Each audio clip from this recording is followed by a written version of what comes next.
Good afternoon. It is with great pleasure to announce our next author, Joshua Gray.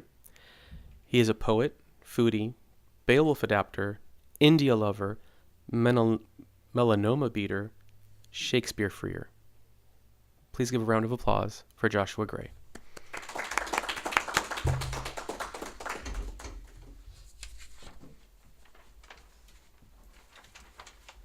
Hello, everyone.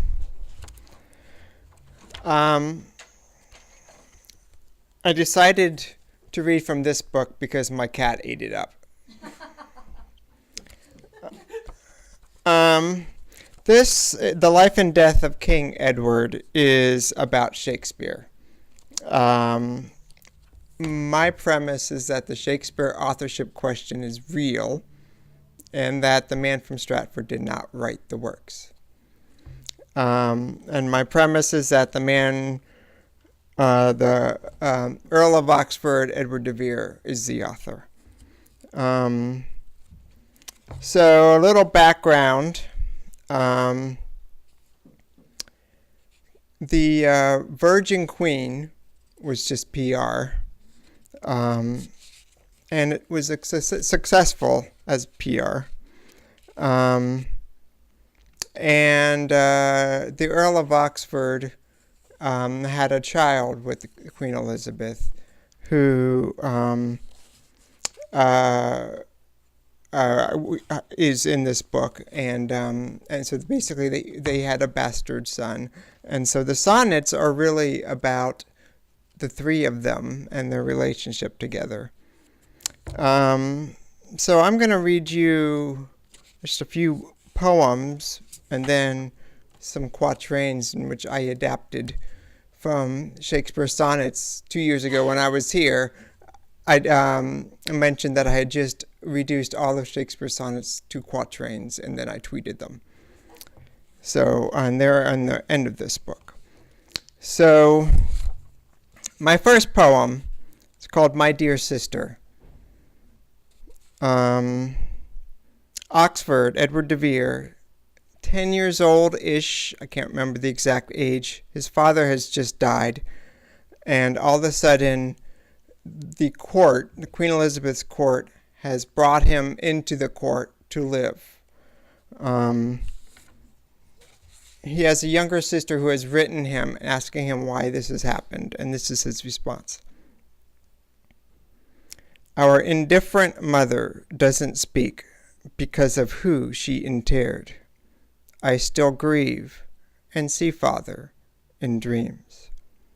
Summers we talked and walked around the wall or went to the moat. The mosquitoes were monstrous. A daily routine if he wasn't at court and I at school. Soon before he died, on one of these walks, he told me about his crude philosophy on the female sex. I did not understand why, but now I believe he knew he would die. He was telling me not to be like him, but finally I understood his mistreatment of mother was chronic.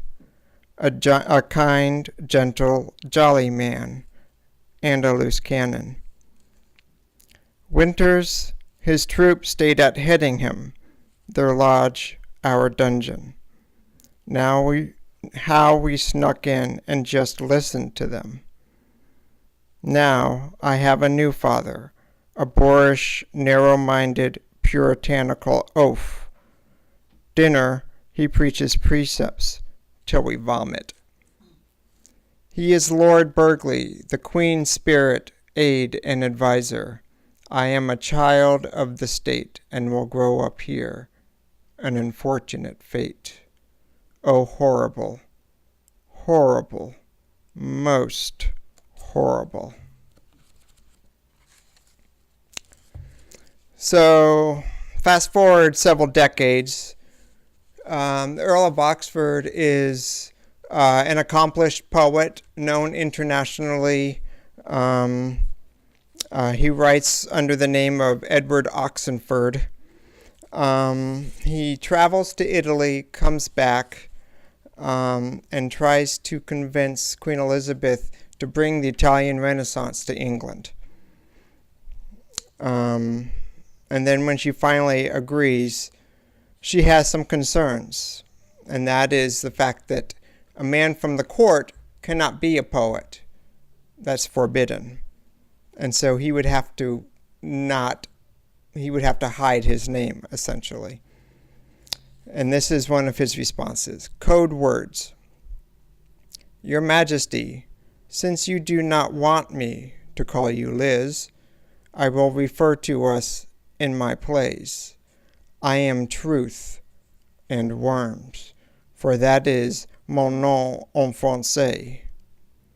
You are fair because of your hair, but if I speak of my bastard, he is fair, and you are beauty.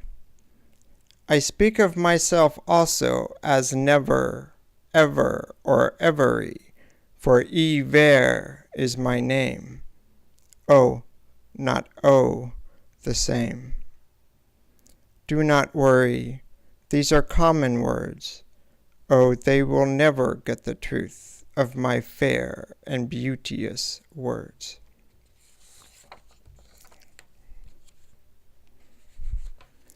So, Queen Elizabeth has died. The truth is known in court, but not in public.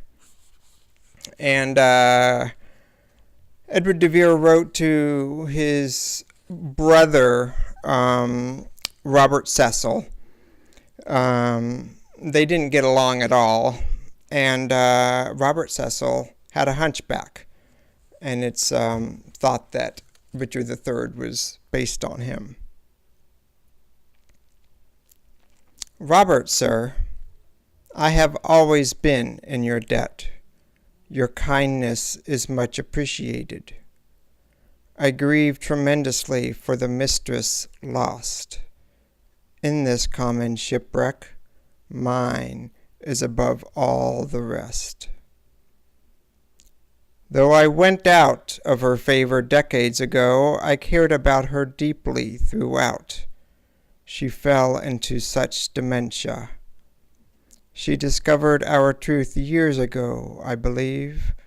Perhaps she asked your father. I worry about my plays. I worry future generations will think that stupid Stratford man is the author of my life. Plays are not the places to write dedications. Poems are. I digress. How were you in these last days? How are you now?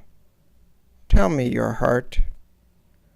I hope my portrayal of Richard III did not spark an endless grudge. As ever, your pawn or your rook.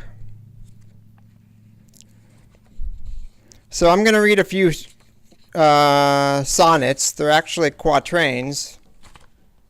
I reduced them.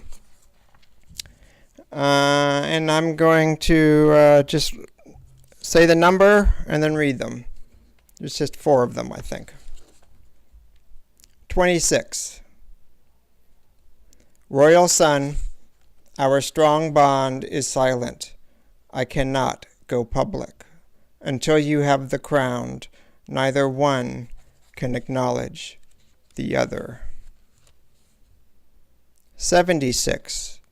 This no pride center of songs, all one, ever the same, every word doth almost tell my name.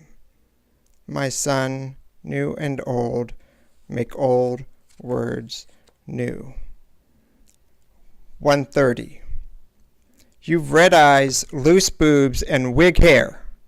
Your breath wilts roses.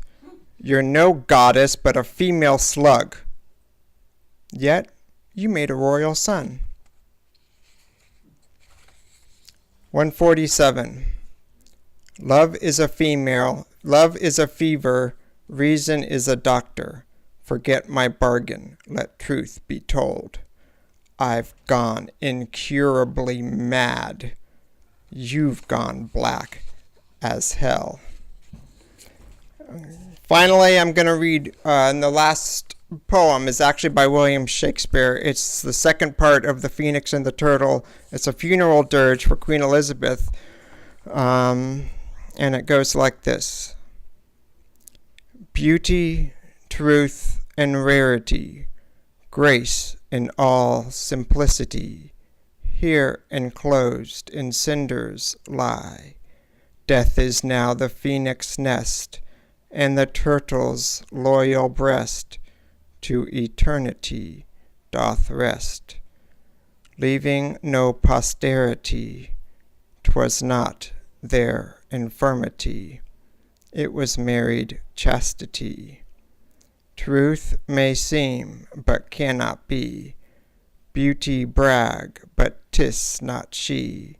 Truth and beauty buried be. To this urn let those repair that are either true or fair. For these dead birds sigh a prayer. Thank you.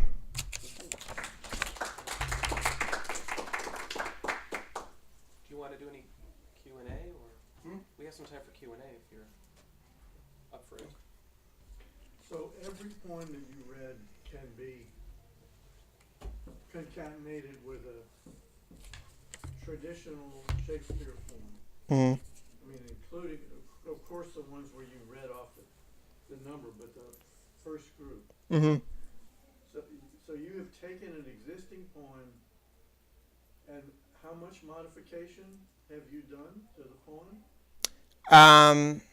For the first three, they're my fantasy. The first three I wrote. It's based on what Oxfordians, is people who believe Oxford wrote Shakespeare. It's based on how they believe the story unfolded. But it's not what I wanted to do. There's so many nonfiction books and documentaries about this, but not everybody loves to read nonfiction. And I know people who hate to watch documentaries. So I felt there needed to be another way to tell the story that people would want to kind of read about. It's not the end all be all. It's just something to whet your palate with. And then in the back of the book, there's a whole bunch of for further readings and stuff like that, if people really want to delve into it. And for the sonnets, I basically broke down 14 lines and turned them into 4 lines. Okay, so the sonnets are pretty much the way Shakespeare wrote. Yeah, But yeah. The first group is pretty much clean sheet from you. Yes. Okay.